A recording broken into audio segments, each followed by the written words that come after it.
everyone, and welcome back. Today we're talking about Handmaid's Tale, episode 6, Vows. And all I have to say is that episode could have hit a lot harder.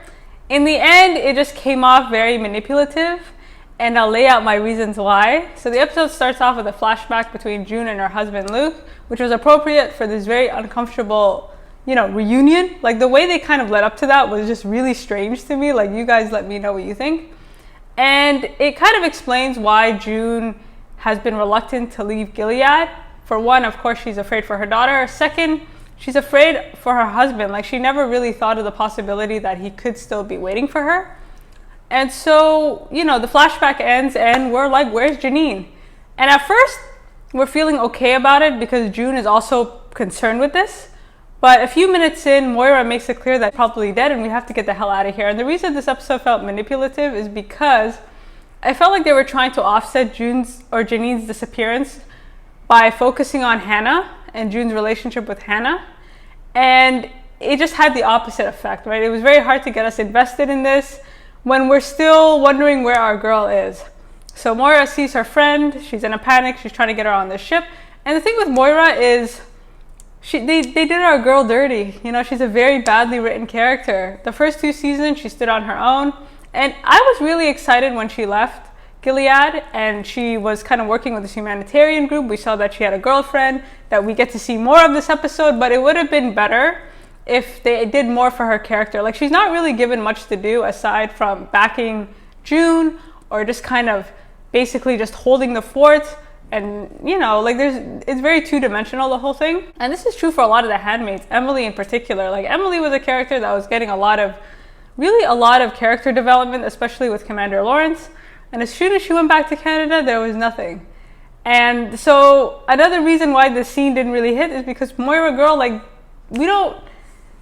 haven't seen as much of you as we should.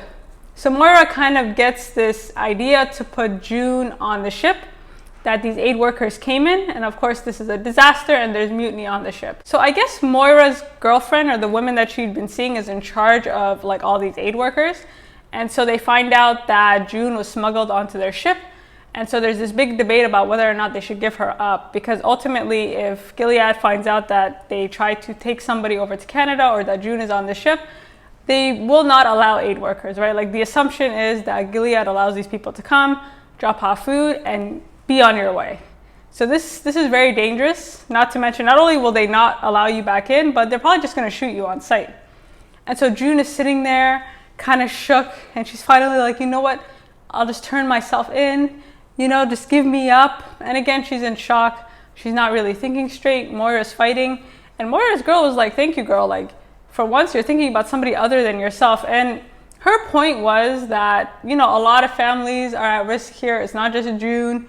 It ain't about you. Like, we can't really be risking, I think Moira said something really interesting. Like, everybody that loves you is in Canada, but it's like, girl, everybody who died for you is back here. Like, how many more lives do you want to sacrifice? And so they decide, okay, June, you're going to have to get off the ship.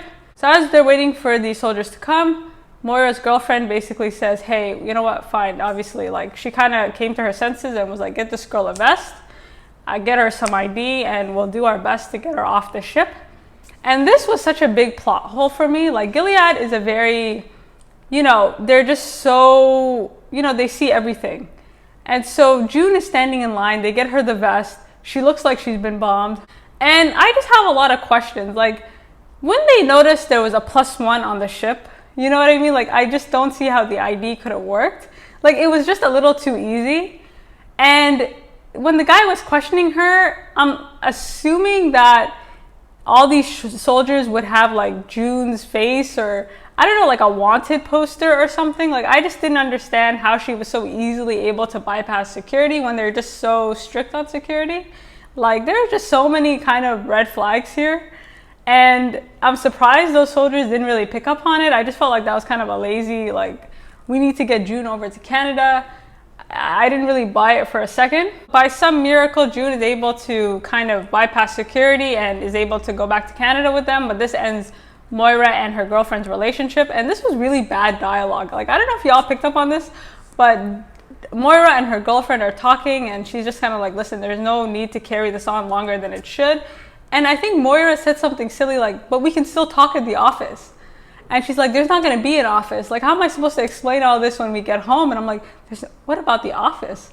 Like, Moira, like, whoever wrote this was so, like, kind of dense, I feel like this whole sequence should have been far more tense. There should have been a lot more at stake. Like, it just felt like we fast forwarded, you know? I'm just like, okay, none of this shit makes sense, but whatever, we'll just go with it. And of course, after all this work they did to get June's ass off the ship, she wants to go right back into the water, right? So Moira, being Moira, goes in to check to see if her friend's okay. She's a little bit heartbroken. She goes upstairs to find June trying to like unlatch a little boat so she can go off and find Hannah. And this conversation between Moira and June could have hit. You know, it could have had the emotional kind of, because Moira was really like, they gave her some material to work with, I feel like. And so you're kind of seeing where they're coming from, but because of Janine and because we have all these other questions, it's really hard for us to care about June and her daughter Hannah. Like, correct me if I'm wrong or you guys felt the same. Like, it just felt very manipulative, and it's like, okay, we're feeling bad, but girl, it's your daughter. Like, this whole situation is what got all the other handmaids killed. We don't know where, like, you know, it's as Moira's girlfriend or ex-girlfriend said, like, there's so many people that need help. And so I think just the way they built up to the scene was just so poorly done and insensitive that it was a waste of a scene, because they were both acting their asses off. Like, I wanted to feel for them. I wanted to like get into it, but it just didn't work, right? Moira is able to kind of talk June off the ledge, and we get to this final scene. And I have a lot of questions about this final scene. So throughout the episode, we've been getting snippets of June's relationship to her husband, Luke. So at the time, Moira was not really a fan. And the reason was that he basically cheated on his first wife with June, second. And it seems like the reason that Luke kind of called it off with his first wife was because she couldn't get pregnant, or at least that's what Moira is thinking. And her thinking is like, once a cheater, always a cheater, which is fair. And you see that June has some doubts, and it's starting to get to her. So in these flashbacks, we see them kind of building a life together. And June is really afraid that, you know, if she can't get pregnant or if she can't give this man a family, like, he's just going to leave her like he did his first wife. And those scenes, I think that was like season 1, I believe. Like, you correct me if I'm wrong, but, you know, he kind of did his ex-wife dirty. Like, I really, you know, I didn't really have any sympathy for June in those early scenes, especially when I found out that he was a married man. But, you know, like, you get these flashbacks, she's a little bit worried. And so the reason she's so worried is because she doesn't have Hannah, and she's petrified of seeing this man without their daughter. And so that just adds a layer of anxiety. And this build-up, like it was so awkwardly shot, because you can hear him like coming up the stairs. Like, did you all get that? Like, you could hear this man running up the stairs, and then he just opened the door and he's like, June. And then they kind of look at each other awkwardly. Like, maybe wait till she gets off the ship. Maybe, like, you know, like, I don't know, they could have just organized the scene a lot better. Like, just hearing this man's footsteps, like, it just, I don't know, it could have hit, but it didn't. And they're kind of looking at each other, and she apologizes for not having their daughter Hannah with them.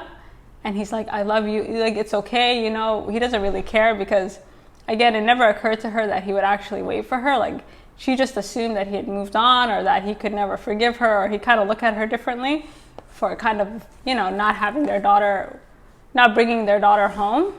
So that's understandable.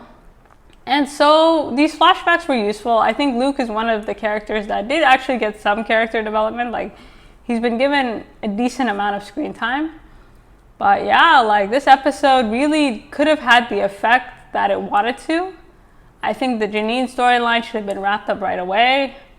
I think there's been so many characters killed off so suddenly and just in such a unnecessarily gross manner that for us to all of a sudden be okay with it because she did it for Hannah is a bit lazy, in my opinion. And I also wonder where we go from here. So the fact that Hannah is back in Gilead, of course, gives them leverage over June. So we don't know how that's going to manifest itself in this trial with Serena and Fred. Like, that's a whole other situation waiting to happen. But anyway, she's in Canada now. She stepped off the boat. And I guess this is what will concern the last sort of half of the season. And season 5, fingers crossed, that'll be their last season. But you guys let me know what you think. And yeah, until next time.